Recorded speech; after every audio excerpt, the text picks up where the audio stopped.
যারা এইসব ফেসবুকে লেখালেখি করে আমি তো তাদের দেখিও না, পড়িও না, দেই হিসাবও করি না। তবে আমার মনটা চায় যে ও যদি কোনোদিন আমার ক্লাসে বসতো দার্সে, তাহলে ও কয়েকবার বহির্বিশ্বে পড়ে এসেছে তা আমি তাকে দেখাতাম। ফেসবুকে দুটা কথা লিখে দিলেই বেটা তুমি শিক্ষিত মানুষ। তুমি যে ওইভাবে কলম ধরেছ, তুমি আমাকে জানো, চিনো, তুমি আমার আকীদা তুমি আমাকে সরাসরি জিজ্ঞাসা করেছ। তুমি যে দুটা কথা লিখে দিলে আমার ব্যাপারে, তো তুমি আমাকে সরাসরি কোনোদিন জিজ্ঞাসা করেছ?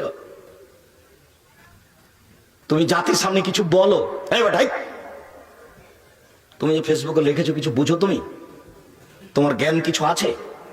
পশু প্রাণীর পরিচয় দিয়ে কলম ধরো কেন? আমি তো বলছি 90 সাল থেকে নিয়ে এখন পর্যন্ত আমি অপ্রয়োজনীয় বাক্য বলিনি। তুমি বলো দেখি, তার তোমার কয়টা হাদিস মুখস্থ আছে? তুমি একদিন হাদিস শোনায় তো আমাদেরকে। এই ছেলে, তুমি যে ফেসবুকে লিখেছো, তুমি একদিন আমাদের বক্তব্য শোনায় তো। 40টা হাদিস শোনায় তুমি এক বক্তব্যে।